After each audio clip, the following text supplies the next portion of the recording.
Hi everyone, welcome back. Today I wanted to talk about something that's very near and dear to my heart, and that is perfectionism. Oh yes. As some of you have heard me probably say in previous videos, I'm not sure if I did, but I probably have, that I'm a recovering perfectionist. Yes, it's funny, it's a joke, but it's true. I lived much of my life trying to be perfect.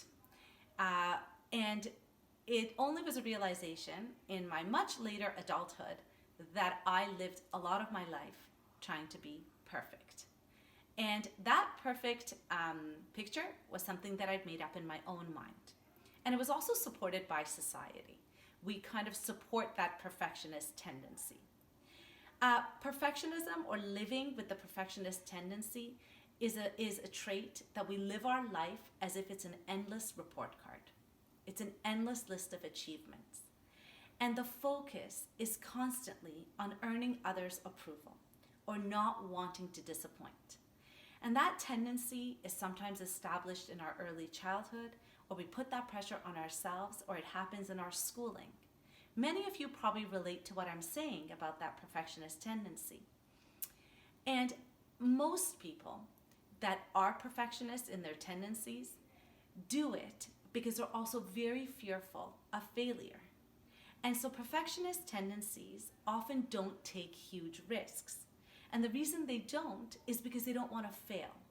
So if I just keep doing and keep striving with something I'm good at, then I'm just get better, get more appraisal, and never risk making a mistake and never risk failing.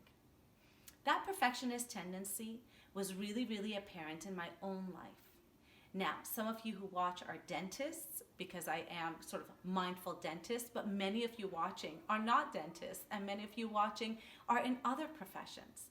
But you can relate on a level where that perfectionist tendency is something that some of you use as your greatest strength and your greatest weakness, which brings me back to my interview for me to get into my specialty degree for my dentistry. I knew they would ask a question that went something like this. Sally, can you tell us about one of your weaknesses? And I thought to myself, if they ask me this on the interview, I'm not going to say, I'm anxious, I get overwhelmed easily, I talk too fast. No, I was like, I know what I'm going to say. I'm going to say I'm a perfectionist. Because you know why? That's my strength and my weakness. It's like the perfect answer. Only later in my life, and I actually did give that answer, only later in my life did I realize that perfectionism was actually hindering me in my life. It wasn't allowing me to make any mistakes or do anything against what I, in my own mind, thought was the perfect person or the perfect periodontist. And so I now have adopted I tried my best. So instead of I want to be perfect at that, I say I tried my best at that. And if we adopt language that's different, it will actually help us to maybe get more achievements, be more successful in our life. Because research has shown the people that actually are most successful have the least level of perfectionism. And I mean really, really successful people. Because they're willing to take a risk, fail, and learn from it. People who have grown up being perfectionists, we often don't take a lot of risks because we don't want to fail. We want to please others and we don't want to disappoint.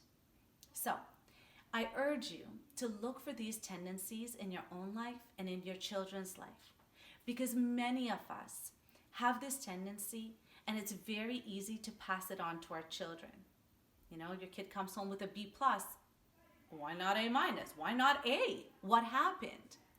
Children who've been brought up with that kind of parenting, which I do it to my children, often then excel in getting great grades and great marks, which doesn't translate to success and happiness later on. So if the question then is, how do you feel about that? And how did you do? And did you try? Did you try your best? And letting people learn for the sake of learning, letting our children learn to learn, not learning to be perfect. No one is perfect. Some of us strive for this idea of what perfectionism looks like, and many of us will never get there. But the strive to get there is what ends up killing us. So I wanted to do a confession of a recovering perfectionist and to maybe open up that topic and see how many of you relate to having perfectionist tendencies. So I hope you enjoyed that, and I'll see you tomorrow.